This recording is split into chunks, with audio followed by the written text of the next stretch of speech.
it's Presley at ActOutGames.com here, and today is finally another amazing race vlog, and this is the last 4 episodes. Yay!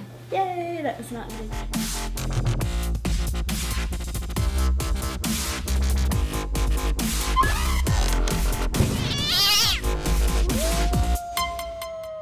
So this episode of The Amazing Race was actually definitely my favorite this season, and because I didn't know much about Singapore, and it's really, really beautiful, and so I'm going to put it on my list of places that I want to go. We can't have like a list like this long. I know, it's pretty long, but it was really, really pretty. I had never even thought about going to Singapore, but it looked really, really nice. And one of the reasons that it's so nice is it's called the Garden City, and they have lots and lots of gardens and flowers everywhere and everything, and they even have to add a garden into the architecture and everything that's built new. Singapore is a city-state. Yes. Yes. Mm-hmm. Like Athens. It looks so futuristic in some points, and then just like, let's go. It's like the whole city, because there's like little past places and futuristic places. It's like you stepped in on the TARDIS and then something went horribly wrong, and you got the past and the future all mixed together. And then bam, you created Singapore. Yeah, it's really, really beautiful. I was really impressed with it. So let's talk about what happened in this episode. So Adam and Bethany went to a travel agency to get their ticket, and they actually ended up getting on a flight that's 40 minutes later than everybody else. Whoops. And there is a new rule this year that you can't change your flight once it's booked. So they just had to deal. Be next year, if that's just a new rule. I bet it's just a new rule in general. So this episode had a fast forward in it, and can you tell us what happened in the fast forward? Well, in the fast forward, first the cyclists, they were first. So they went to try and do the fast forward, and it was a surfing fast forward. They went to a wave house and attempted to surf. It reminds me, I used to have this app called like Spycam or something, and it showed like different security cameras, and there was one where me and one of my friends just constantly watched this one wave house one. And there's just someone on the wave house that kept falling over. We had and were people falling every 5 seconds? Yeah. It was a blast watching that camera, but and then what happened? And then what happened? Adam and Bethany were like, "Oh, the first people are gonna do it. Why not just see what it was?" And they discovered it's a wave house. They're the surfers. They're the soul surfers. So they went. And at first it felt a lot like snowboarding. So Adam fell over at first. But they ended up getting the fast forward, and they continued to win the race. Yeah, they won that leg because they got the fast forward. So Not they were able. Race, they were able to go then to the pit stop when you do the fast forward, and then that put the cyclists way behind, even though they had been in first place, right? Because usually when you're in first place, you always go for the fast forward, and usually you get it because the first person goes and does it. But Adam and Bethany snuck in there, and Just like, really hey. Interesting. Let's do this. Yeah, they were really good. I mean, I was kind of, when I was watching the episode, I was kind of screaming on the screen, "Adam and Bethany, go do the thing!" Right. I can't believe that they got ahead, but they're so good at it. And the way that Bethany stands on the board, I mean, she just totally knows what's up. Yeah, she's just really good at balancing. And then everybody else had to go to the 57th floor of this high-rise and walk on a tightrope across to another building and come back. At first I was like, "Ooh, that would be fun," because I like to go in high places a lot. Like, normally I climb up in really high places, and I'm like, "Ooh, cool. Oh God, how do I get down? Help!" And what happened? And Jim fell off of the tightrope. He didn't die or anything. He didn't fall off of the 57th floor because he had wires connecting him to the top, like on a zip line. But he fell off, and he had to get back on and start over. Yeah, I would have just been like, "Can I get help?" Yeah, that'd be really scary because he's 57 floors up, right? And you fall. I mean, that would be really scary. It was hard because he's heavier. He's pretty big, so he's heavier than some of the other people. Then they had to choose between, for the task, they had to choose between the cupped and massage or crab meat. So and most people thought, "Ooh, a massage sounds nice." Yes. But it was painful. Yeah, they were screaming.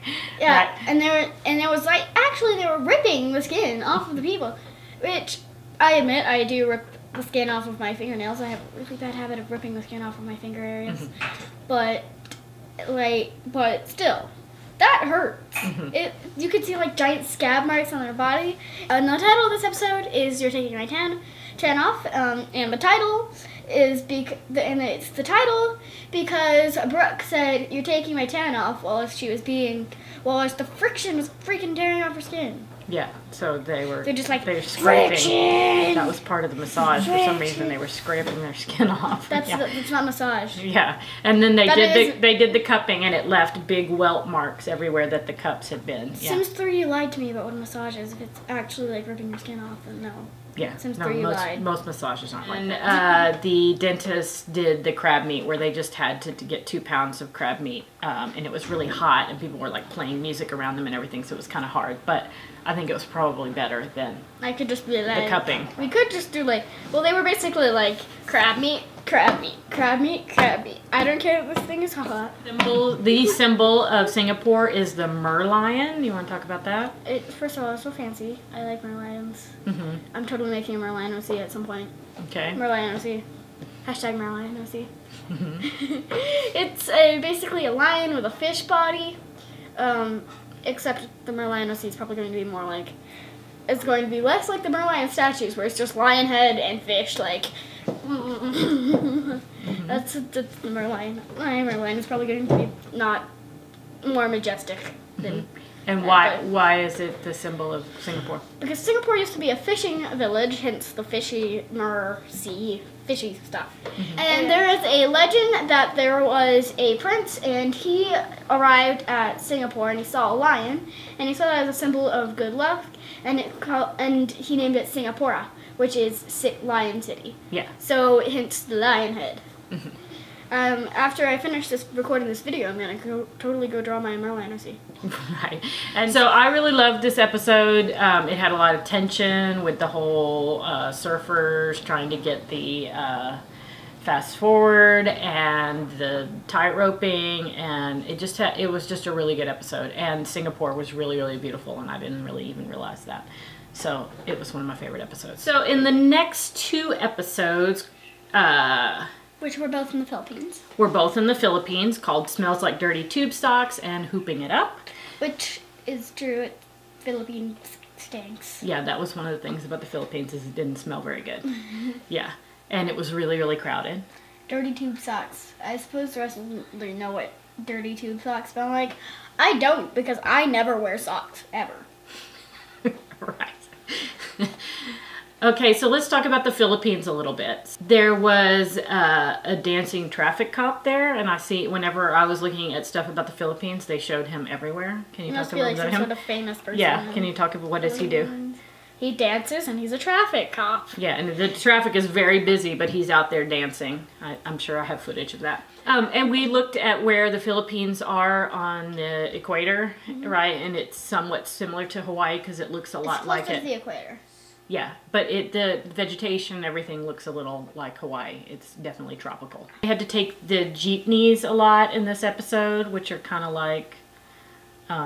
little Jeep bus weird things with the decorations. Yeah, they're really kind of tacky, and they're like long taxis, and we saw when we looked that up that started from like U.S. military vehicles that were left. World War II. Yeah, that were left there after World War II. Do you want to talk about some of the tasks they did? So they had to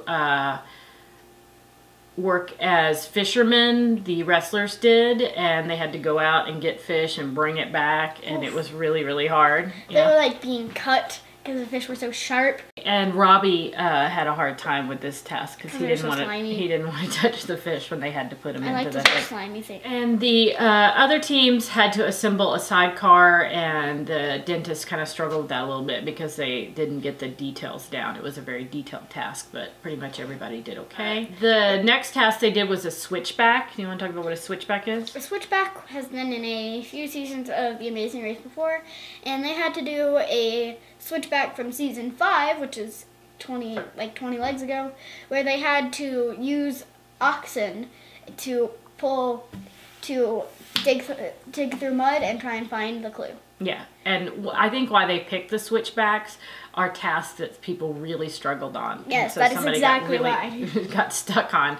But, so they had 4 pawns to choose from, and the wrestlers actually ended up picking, they were there first, but they picked the biggest pawn, they just weren't really paying attention. This guy looked strong. Yeah, they picked the strongest one, but they were in the biggest pawn, so they really, really struggled with that a little bit more than everybody else. And Adam and Bethany, I think, got the smallest pawn, maybe? Mm-hmm.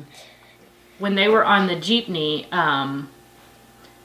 it was really crowded, and the dentist saw something that disturbed them. What did they see? They saw a kid in the street.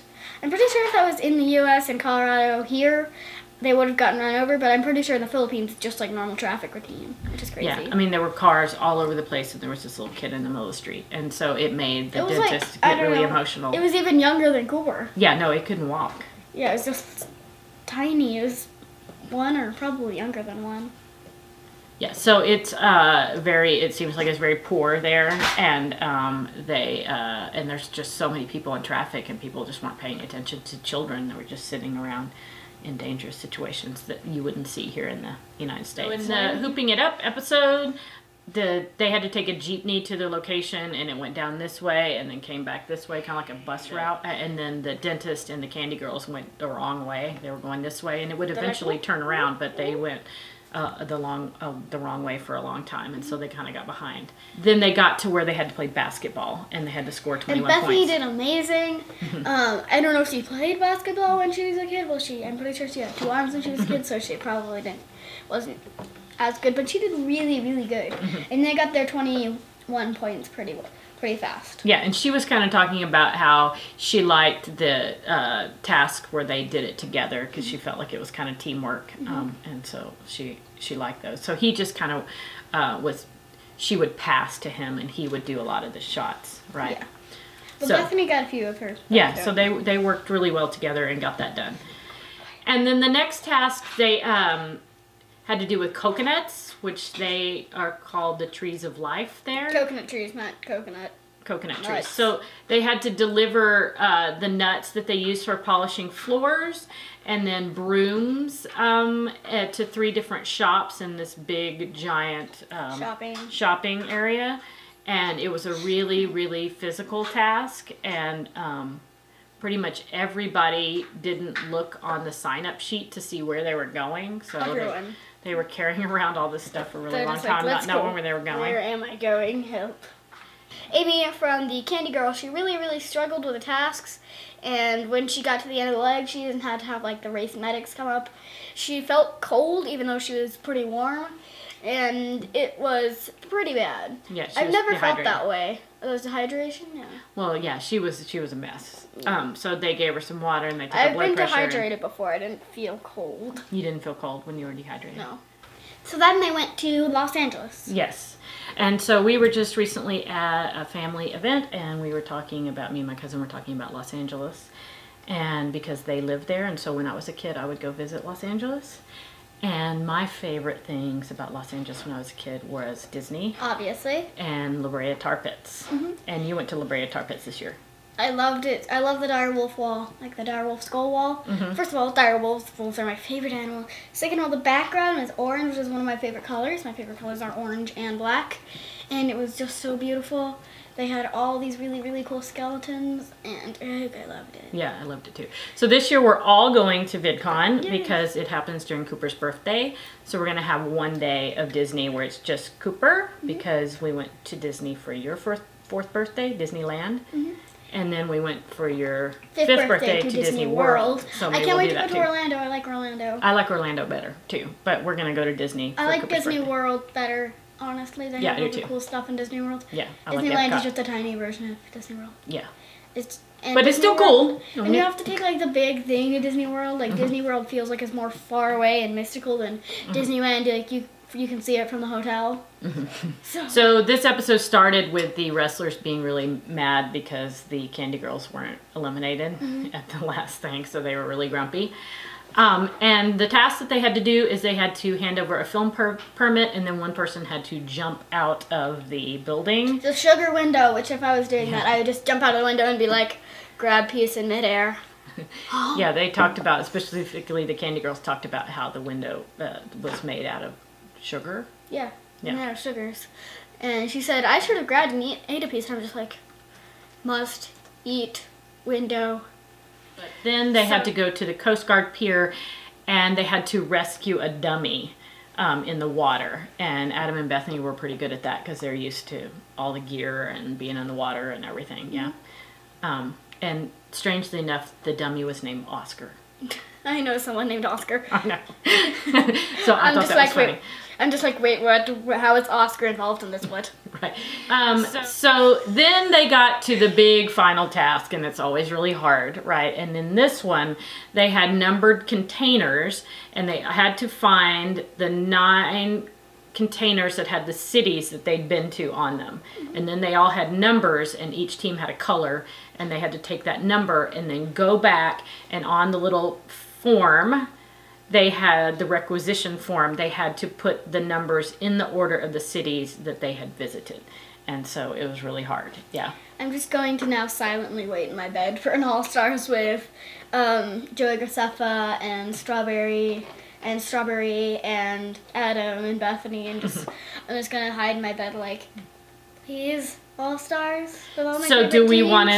want to say who won, or you want to keep that as a secret? Yeah, we can keep that as a secret. That's a pretty big spoiler. Right. So it was a really hard task, and one team was better at doing the task, and so they ended up winning the Amazing Race. Which was surprising. Yeah, it was surprising. It was surprising. So the next Amazing Race they talked about at the very end is going to be couples. Only couples? Only couples, but some of the couples they're going to put together at the time. So it's like a giant first date. Wow. I know. So that should be really fun. Interesting. Yeah. Just like, go. So the Amazing Race has been going on for a long time, so they've got to kind of come up with new ways to make it different. Make more All-Stars. And we love the All-Star ones. Yeah, but they've got to have episodes to then create All-Stars. Yeah. Right. But we already have the All-Stars that I want in the Yeah.